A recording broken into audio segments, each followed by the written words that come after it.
धर्मराज युधिष्ठिर को क्या जरूरत थी जुआ खेलने की?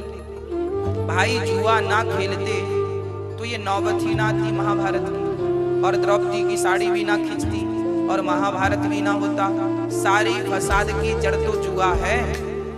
बोलो हाँ कि ना?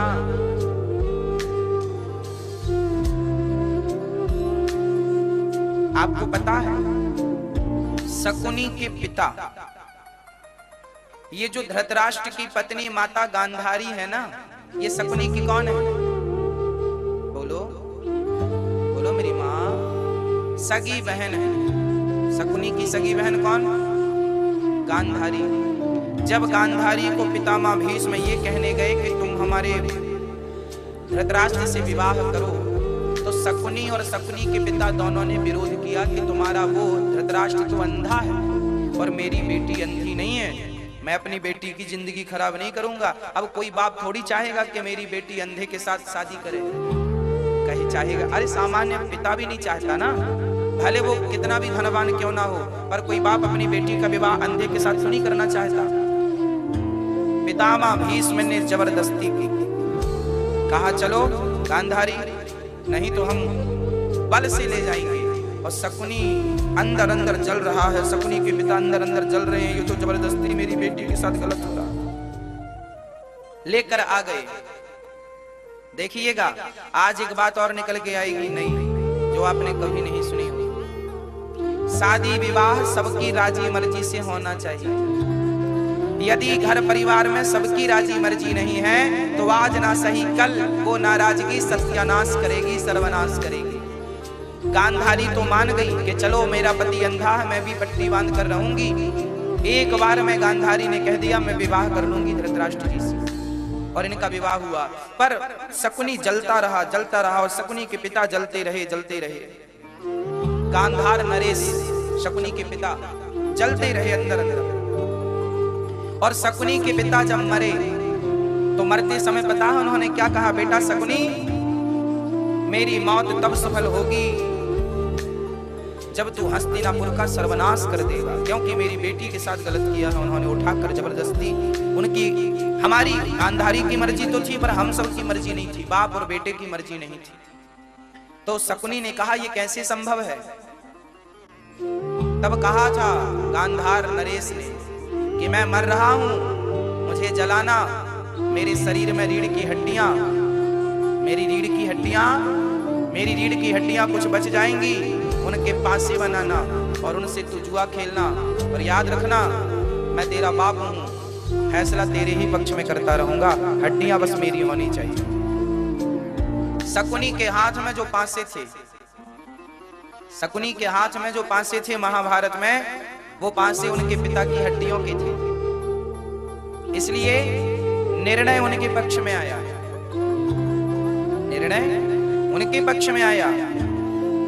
जबकि हर युद्ध का नियम होता है कि यदि हर खेल का नियम होता है कि मैं आपके संग खेल खेलूंगा तो पांसे भी मैं ही फेंकूंगा। पर खेल कौन रहा था? धर्मराज युधिष्ठिर और दुर्योधन। पर पांसा कौन फेंक रहा था? मामा शकुनी। जबकि मामा शकुनी खेलते तो पांसे वो फेंकते, पर वो तो खेल नहीं रहे थे। भाई युद्ध का तो यही नियम है ना, जो खेलेगा वही चाल चलेगा, पांसा फेंकेगा। भाई मैं आपके संग कैरम खेलने बैठ जाऊं तो भाई मुझे चलना पड़ेगा ना चाल अपनी। कोई दूसरा चल दे तो फिर वो कोई अर्थ थोड़ी निकलेगा कि मेरा हिस्सा कोई दूसरा चले। ये नियम होता है खेल का। पर देखना सबसे पहले उस सभा में, जिस सभा में गुरु द्रोणाचार्य थे, पितामह भीष्म थे, धृतराष्ट्र थे, स्वयं पांचों पांडव थे, उस सभा में सबसे पहले खेल का नियम ही समाप्त कर दिया गया। खेल का नियम है जो खेलेगा वही पांसा फेंकेगा, पर यहाँ पर इस नियम का भी उल्लंघन हुआ।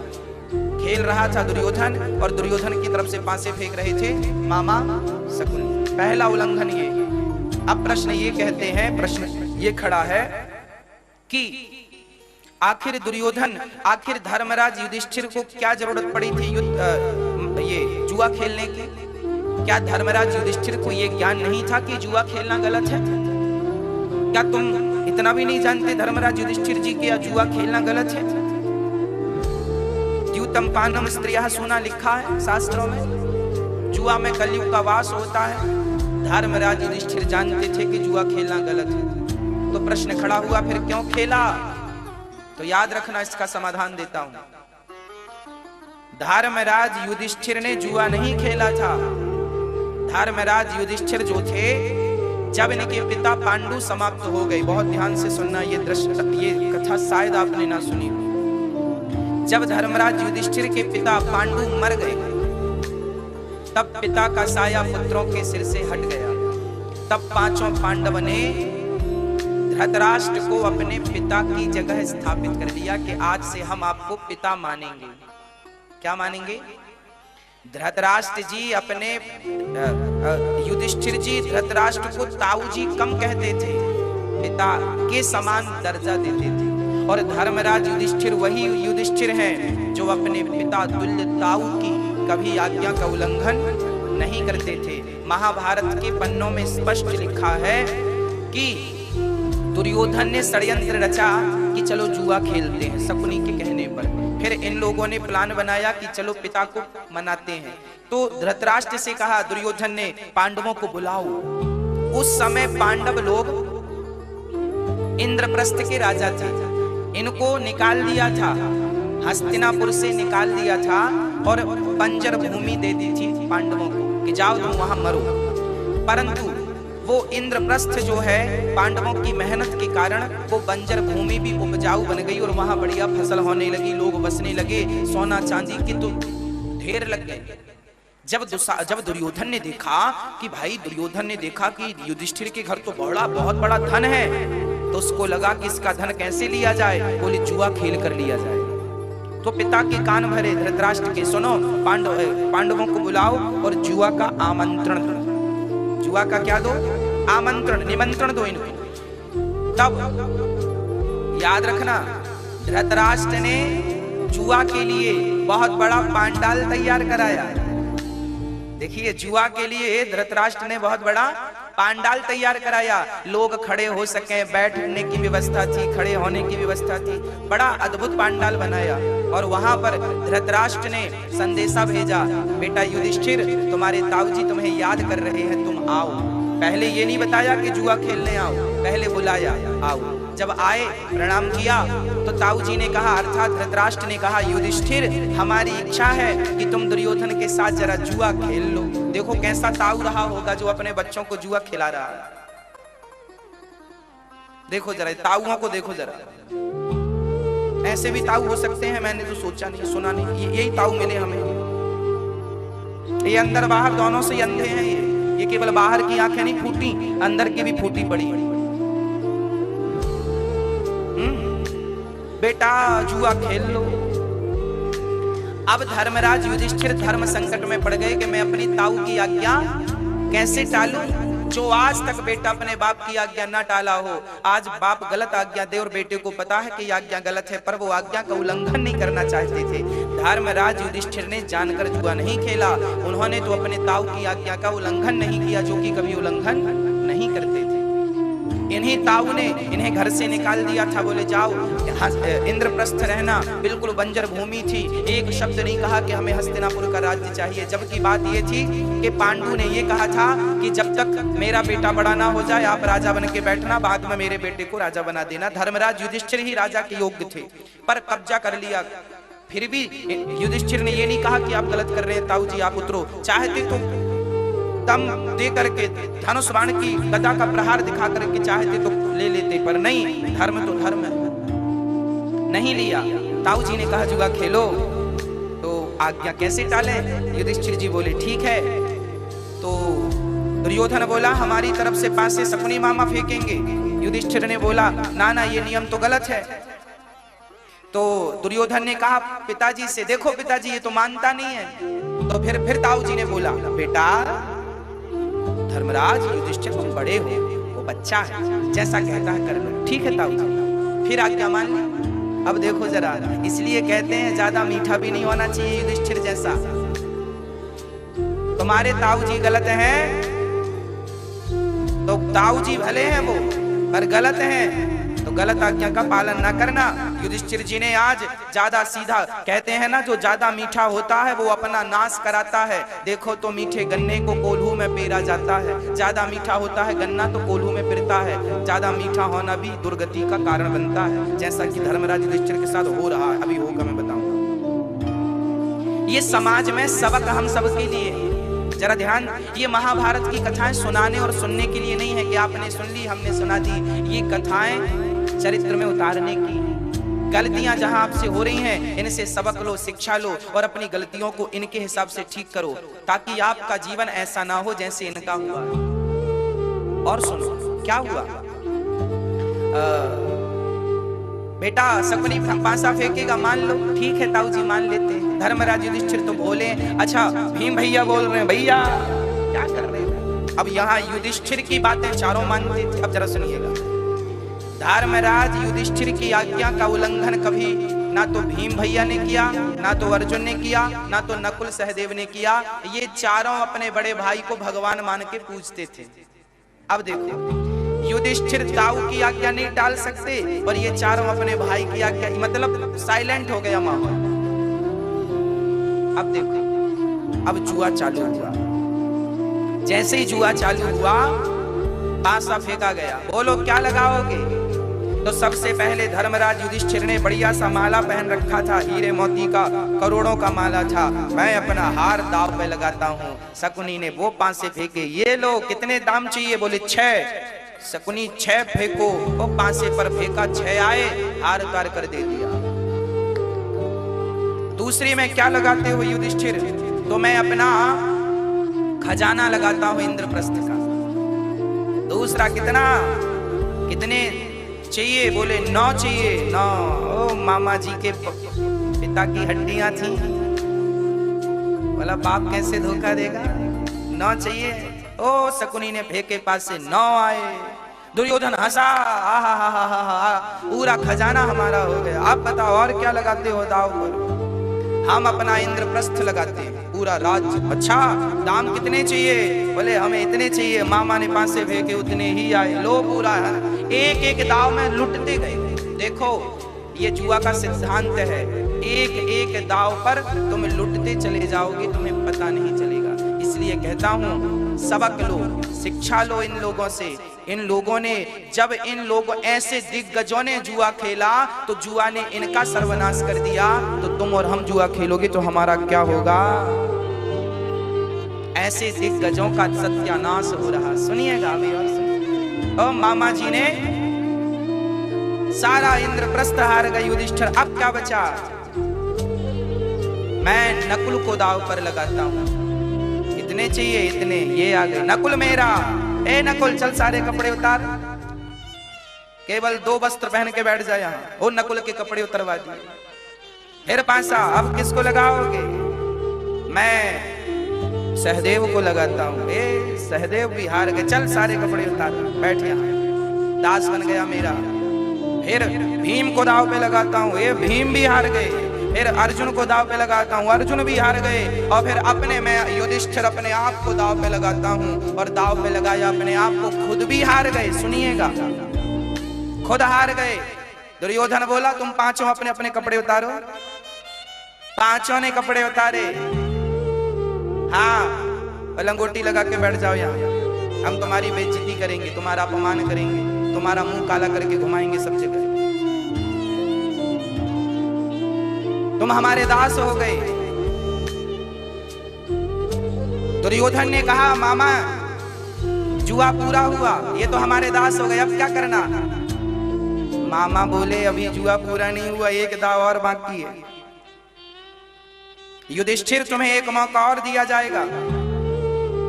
क्या अवसर दिया जाएगा, बोले तुम अपनी पत्नी को दाव पे लगा दो।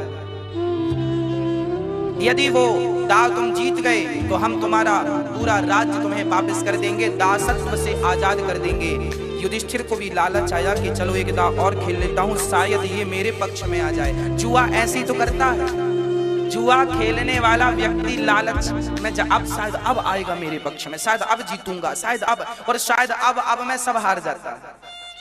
यही लोभ युधिष्ठिर को। और युधिष्ठिर ने आखिरी दाव में किसे लगाया, द्रौपदी को दांव पर लगाया, और द्रौपदी को दांव पर तब लगाया जब अपने आप को दांव पर लगा चुके थे। याद रखना मेरी माँ, जो व्यक्ति खुद अपने आप को बेच चुका हो, क्या वो दूसरे को बेचने का अधिकारी होता है? धर्मराज युधिष्ठिर द्रौपदी को दांव पर लगाने के अधिकारी थे नहीं, पर आज देखो जुआ खेलने से इनकी बुद्धि भी भ्रष्ट हो गई। जुआ धर्मराज युधिष्ठिर को भी भ्रष्ट करता है। याद रखना, कान खोलकर सुनना, जुआ खेलने से भला नाश किसका नहीं हुआ? तुम खेलोगे तो बच जाओगे। धर्मराज युधिष्ठिर जैसे लोग सिर झुका के बैठे हैं केवल जुआ के कारण। धर्मराज युधिष्ठिर जैसे लोग कपड़े उतार कर बैठे हैं समाज में केवल जुआ के कारण। ये जुआ, महाभारत की ये कथा ध्यान से याद कर लेना, जुआ खेलोगे तो सर्वनाश होगा। अंतिम दाव द्रौपदी का लगाया गया। ठीक है, हम एक दाव और चलते हैं। ओ मामा जी कितने चाहिए? ओ मामा ने कहा, दुर्योधन ने कहा मामा इतने चाहिए। ओ मामा ने वो अपने पिता को याद किया, पिता आखिरी दाव में धोखा ना देना। और पिता ने कहा बेटा तू एक तो सही। और फेंका, वही दाव आया, उतने नंबर आए, अब हार गए। पत्नी भी दाव पे लग गई। दुर्योधन ने दुशासन से कहा जा इसकी पत्नी को घसीट कर ला। दुशासन चला। ये दुशासन बड़ा बलवान था, 10,000 हाथियों का बल था। चला, द्रौपदी की दासियों से कहा द्रौपदी कहाँ है? बोले वो अभी मासिक धर्म में। उस समय द्रौपदी मासिक धर्म पर थी। आप पवित्र स्त्रियों की जो आप पवित्रता थी उस पर बैठी थी। शरीर में मात्र एक ही वस्त्र था। उस समय स्त्रियां अलग होती हैं, द्रौपदी अलग थी। अभी उसने बाल नहीं धुले थे, बाल बिखरे हुए थे। तो शासन आया, ए द्रौपदी चलो मेरे साथ। कहा? तुम हार चुकी हो, अब तुम हमारी दासी हो, हम तुम्हारे मालिक हैं। द्रौपदी ने कहा तो क्या धर्मराज युधिष्ठिर ने मुझे भी दांव पे लगा दिया? हाँ। तो पहले ये बताओ दुशासन, पहले उन्होंने अपने आप को लगाया या मुझे लगाया? दुशासन बोला पहले तो उन्होंने अपने आप को लगाया। तो द्रौपदी ने कहा दुशासन, जो व्यक्ति खुद हारा हो वो दूसरे को क्या दांव पे लगाने का अधिकार रखता है? मैं नहीं जाती, मैं नहीं जाती ये कहा। तो दुशासन ने बाल पकड़ लिया। कैसे नहीं जाएगी? और पकड़कर जो घसीटना शुरू किया, द्रौपदी रोने लगी। अरे भैया दुशासन, तू मेरा देवर है, मेरा भाई है, मेरे भाई की जैसा है, छोटा है, मैं तेरी भाभी हूं। अभी भैया मैंने ऋतु स्नान नहीं किया, देख तेरी भाभी को कोई ऐसे में देखेगा। मैंने आज तक अपना मुंह अपने ससुरों को, अपने जेठों को नहीं दिखाया। समाज ने मेरा मुंह नहीं देखा, मैं ढक के रहती हूँ। अच्छे घर की बहुएं अपने आप को ढक के रखती हैं, कुल बधुएं अपना मुंह ढक के रखती हैं, आज तक किसी ने नहीं देखा। और देख मेरा शरीर एक कपड़े में लिपटा है, तू सबको मेरा मुंह दिखाएगा। मैं तुम्हारे कुल की तो नाक हूँ, तुम्हारी ही तो मर्यादा हूँ। तो शासन बोला ये बातें ना करो, चलो मेरे साथ। अरे मैंने अभी स्नान नहीं किया, आप पवित्र हूं मैं, मुझे कहाँ ले जा रहे हो? घसीट कर दुशासन लाया और भरी सभा में द्रौपदी को खड़ा कर दिया। चलो यहाँ तक तो ठीक था। एक नारी को देखो कितना, उस नारी को कितना कष्ट हुआ होगा जब बालों के बल पर उसे घसीटा गया होगा। कल्पना कीजिए, घसीट रहा है दुशासन और घसीट कर भरी सभा में स्थापित किया। सारे लोग हंसने लगे। कौन? 100 की 100, जिनमें की दुर्योधन, शकुनी और कर्ण इत्यादि थे, सब हंसने लगे। हार गए हम, हार गई है ये हमारी दासी है। दुर्योधन बोला आ यहाँ, द्रौपदी यहाँ, तू मेरी जंघा पर बैठ जा, तू हार गई है, मेरी दासी बन गई है, अब तू यहाँ बैठ। तो कर्ण ने बोला ये कोई पत्नी थोड़ी है, इसके तो 5-5 पति हैं, तो वैश्या है, और 5 पति तो ऑलरेडी हैं, छठवा हो जाएगा तो क्या बिगड़ जाएगा? ये कर्ण ने बोला था। 5-5 पति हैं इसके। भारी सभा में लोग अपमान कर रहे, अनादर कर रहे, क्या क्या ना कहा जमाने ने, क्या क्या ना सुनाया द्रौपदी को। यहां तक सब ठीक था, अपमान सब प्रकार का जो किया, अब बात बिगड़ गई जब दुर्योधन ने ये आज्ञा दी, दुशासन इसके कपड़े उतार दो, हटा दो इसके कपड़े इसके बदन से। देखो जरा दुर्योधन किस प्रकार का व्यक्ति था। धृतराष्ट्र का सपना था कि मेरा बेटा राजा बने। सुनिएगा, विचार करो कि दुर्योधन यदि राजा बन जाता तो जब ये अपनी भाभी को नहीं छोड़ा तो ये समाज में भला और किन नारियों को छोड़ता। ऐसे लोग समाज में जब ऊंचे पद पर राजा बनकर बैठते हैं तो समाज के साथ अत्याचार करते हैं, सम्मान नहीं करते ये स्त्रियों का। ये दुर्योधन साक्षात कलयुग का अवतार है। भरी सभा में अपमान कर रहा है, मेरी जंघा पर आकर बैठ जाओ, कपड़े